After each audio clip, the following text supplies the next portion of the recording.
In this last part of our protein series, we're going to be talking about protein metabolism, specifically how proteins are broken down in the human body. Now, proteins have to be digested, and that process starts in the mouth. Mechanical digestion, chewing, and chemical digestion, the saliva and the enzymes in it, can do a really, really small start on breaking down proteins.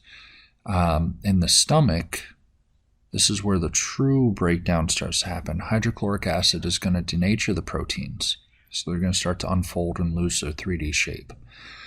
An enzyme called pepsinogen will begin to break the peptide chains into chunks. Now, this process is almost completely random in the stomach. In the small intestine, other enzymes are going to selectively break the polypeptides down. So these enzymes, and they're listed here, you don't need to know them, but I've got them here in case you're interested. Trypsinogen, chymotrypsinogen, proelastase, procarboxypeptidases. These enzymes are specific. They are going to break the polypeptide at specific sites. Now, mostly the result of this process is di and tripeptides, so 2 or 3 amino acids chunked together. You get some single amino acids, what's called a free amino acid, but not a lot. And the reason for this is very simple. Free amino acids are actually harder to import and they're unhealthy. A free amino acid can actually lead to liver damage and kidney damage. Our body likes to process the amino acids as di and tripeptides. Now, eventually they all do get broken down into individual amino acids, but after they're processed. Now, the amino acids and peptides are absorbed in the small intestine, and they're going to be absorbed directly into the bloodstream, which will go first to the liver, where they will be processed. At the liver, so we've got proteins coming into the liver here, we have 3 separate pathways. First of all, those amino acids can be used for protein production, and that is primarily what's going to happen to amino acids. They're going to be used to make new proteins. That's why we eat them. But we have 2 other pathways. We have what's called the ketogenic pathway, and we have the glucogenic pathway. So both of these pathways ultimately lead to the production of energy.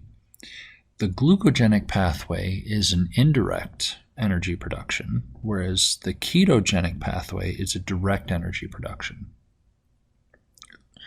Which of these pathways is going to happen is entirely based on the current situation of the body, the homeostatic needs of the body. Do we need amino acids for protein production, or do we need energy?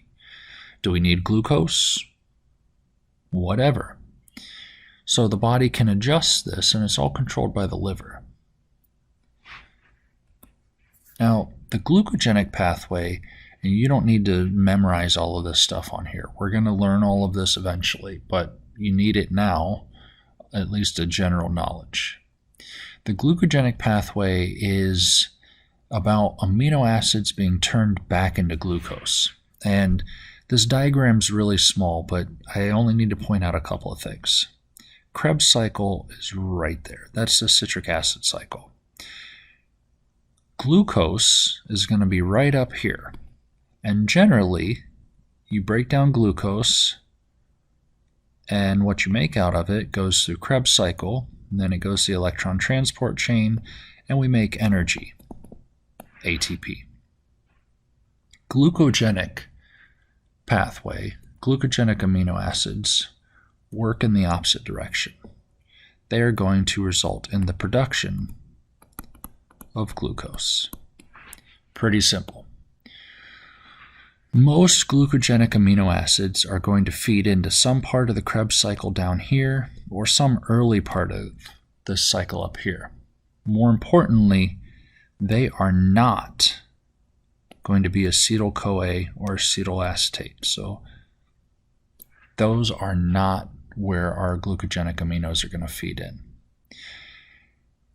Those two chemicals are where the ketogenic pathway is. Aminos that feed into the ketogenic pathway lead to direct energy production through Krebs cycle. So they're going to lead to ATP being made rapidly. It is the exact opposite direction of the glucogenic pathway. We are going to produce acetyl-CoA or acetoacetyl-CoA or a derivative of these compounds. In the process, a series of reactions take place, and we're going to produce ketone bodies, or keto bodies for short. Acetone, D-beta-hydroxybutyrate, or acetoacetate. These are the three common keto bodies, and you may be wondering, acetone, isn't that what's used in nail polish remover? Yes, your body produces acetone. In fact, people that are on the keto diet, I'm not saying that what we're talking about right now has to do with the keto diet, but this general process, this diagram on the right, is important for the keto diet. People that are on the keto diet and that are overdoing it produce so much acetone that their breath smells like nail polish remover. They produce so much acetone that their saliva can actually dissolve nail polish. That's too much. Acetone is a toxin, so you can overdo it for sure. Now, this whole pathway here, this big diagram that we're looking at, is the same pathway that is the focus of the ketogenic diet, the keto diet. But it's not, the ketogenic amino acids we're talking about are not the key to the keto diet. They feed into this pathway, but it's a different starting point. We'll talk about the keto diet more in the fats lecture when we get to fats and lipids later on. The key of the keto diet is fat consumption feeding into this, not protein consumption feeding into this pathway. Now, part of amino acid metabolism is to remove the ammonia. If the amino acid's not going to be used to make protein, we got to break it down. Now, ammonia, that's the nitrogen component of the amino acid, it needs to be removed. So here we've got our dietary protein, that's what we eat, and then we've got amino acids after digestion. Those amino acids can be used for intracellular protein, so to make new proteins, or it can be fed into our different pathways. Now, in order to be fed into the ketogenic or glucogenic pathways, we need to do two things. We need to remove the ammonium, the nitrogen, and then we need to take the carbon skeleton and feed it into citric acid cycle, Krebs cycle. The ammonium is going to be fed into the urea cycle and eventually produce urea, which we, of course, excrete in our urine. Now, the products of the urea cycle are going to feed back into the citric acid cycle. Eventually, urea cycle can be used to produce not just urea, but glucose as well. Our body doesn't waste any energy. If we can make something out of it, we will. So we take the amino acid, split it apart into ammonium and the rest.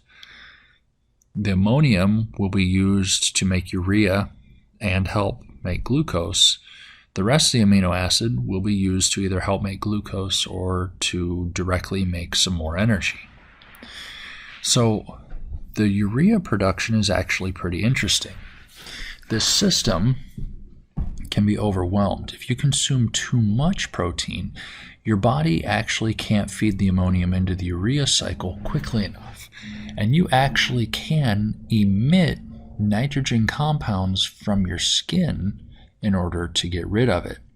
And you've probably known somebody that's doing this. If you know somebody that seems to always smell like meat, salami is a very common odor in these people. People that eat a lot of cold cuts, so ham and turkey and salami and stuff like that, their body's actually struggling to get rid of all the nitrogen compounds from the amino acid metabolism. They're actually leaching nitrogen compounds out of their pores. Now, another side effect of it is that you can get rid of nitrogen in one other way. That's instead of urinating or out of your skin cells, you fart it out. You are flatulent. One way to know if you're consuming too much protein in your diet is that you become more flatulent. You start farting more, and the odor is much more potent. Now, this is way more common amongst men because they tend to overdo it on the protein consumption category. But some of us have probably had that roommate that ate 5 pounds of chicken at every meal and stunk all the time. And now you know why. They were producing too much nitrogen compounds from amino acid production. If you are that person, cut back on the protein.